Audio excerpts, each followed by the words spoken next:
एक अपराधी को बोला जाता है कि देख, तू पहले ही अपराधी है, तेरा स्वभाव लड़कियों के लिए या फीमेल के लिए अच्छा नहीं है, भूल के भी बलात्कार मत कर देना, हमें अंदेशा है तू गड़बड़ी में जा रहा है।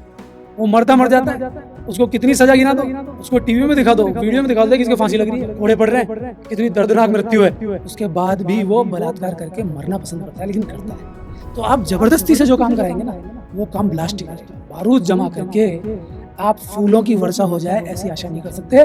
बारूद जमा करके बम के धमाके होते हैं।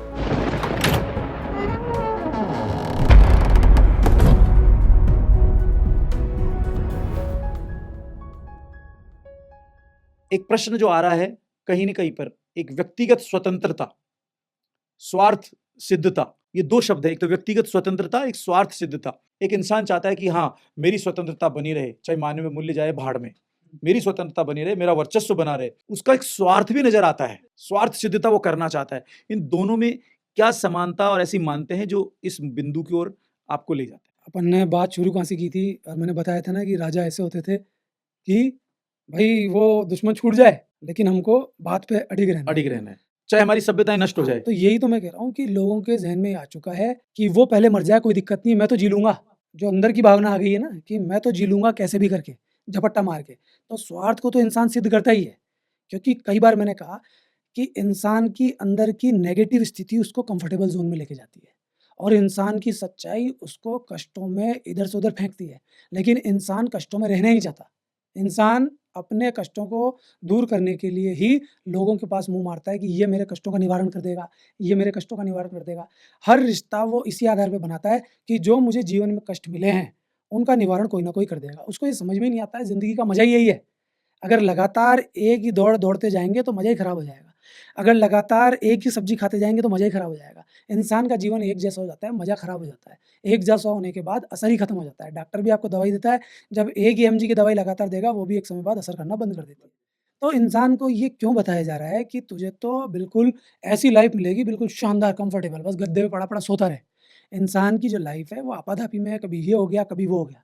जब इंसान को कंफर्टेबल जोन ही चाहिए, उसको जाना ही वही है, तो फिर वो अपनी स्वार्थ सिद्धता को लाएगा ही। वो उसकी रोटी छीनेगा ही, वो उसकी गाड़ी छीनेगा ही, वो उसका महल मकान सब छीनेगा। उसका दिमाग खराब हो जाता है दूसरे को देख के। हम दोस्त को लेके जाते हैं, आओ साहब, मेरे दोस्त, मेरा प्रिय दोस्त, मैं तुझे दिखाता हूँ मैंने क्या काम किया है। अब वो गया तो था ईमानदारी से उसको दिखाने के लिए, लेकिन पता चला कि दोस्त ने अंदर ही अंदर इसके प्रति खुन्नस पाल ली।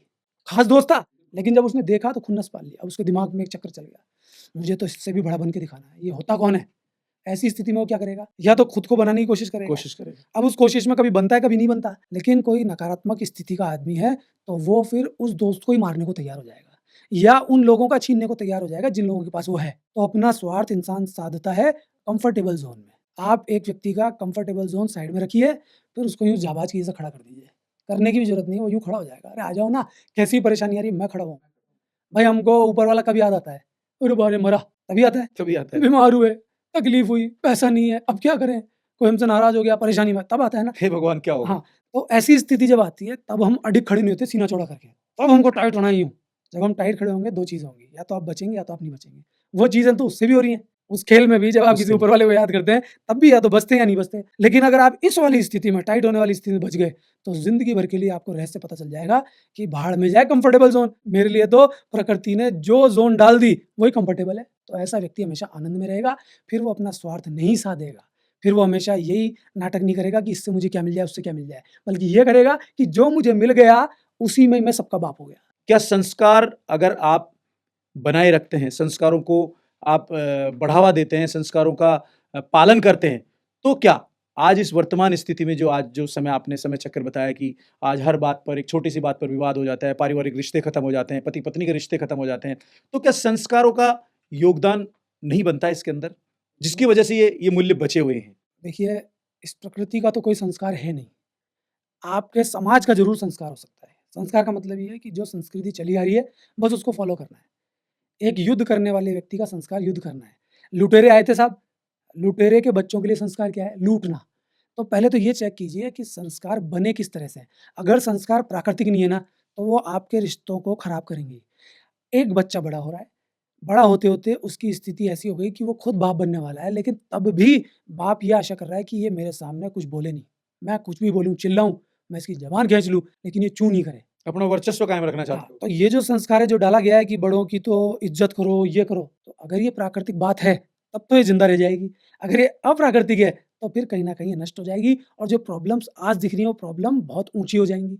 ये नहीं सिखाया गया कि वाक़ई में उसके सामने झुकें, उसके आगे नतमस्तक हों, जो ज्ञानी है, जो दमदार है, जो सच्चाई और ईमानदारी से चलता है, जो कितनी पीड़ा में चला जाए, काँटे चुभ जाएँ, मारा जाए, लेकिन उसके बाद भी वो सच्चाई को पसंद करता है, वो अपनी ज़िंदगी को सच्चाई के आधार पे जीता है।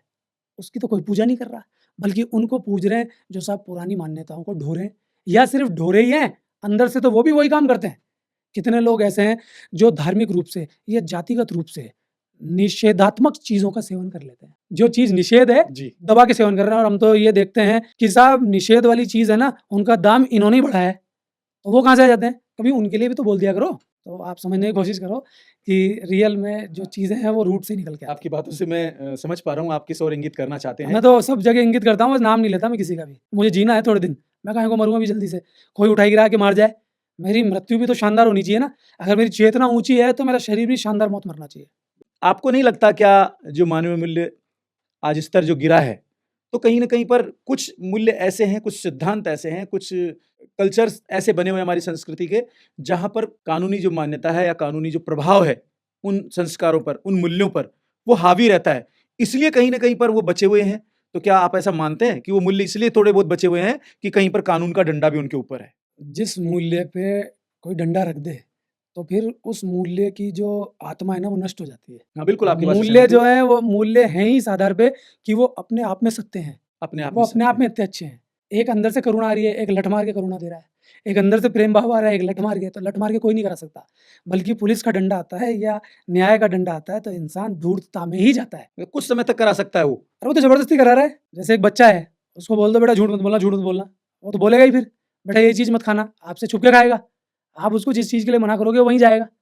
कितना ही आप नाटक कर लीजिए। एक अपराधी को बोला जाता है कि देख, तू पहले ही अपराधी है, तेरा स्वभाव लड़कियों के लिए या फीमेल के लिए अच्छा नहीं है। भूल के भी बलात्कार मत कर देना, हमें अंदेशा है तू गड़बड़ी में जा रहा है। वो मरता मर जाता है, उसको कितनी सज़ा गिना दो, उसको टीवी में दिखा दो, वीडियो में दिखा दो कि इसकी फांसी लग रही है, कोड़े पड़ रहे हैं, कितनी दर्दनाक मृत्यु है। उसके बाद भी वो बलात्कार करके मरना पसंद करता है, लेकिन करता है। तो आप ज़बरदस्ती से जो काम कराएँगे ना, वो काम ब्लास्ट ही करेगा। बारूद जमा करके आप फूलों की वर्षा हो जाए, ऐसी आशा नहीं कर सकते। बारूद जमा करके बम के धमाके ही होंगे।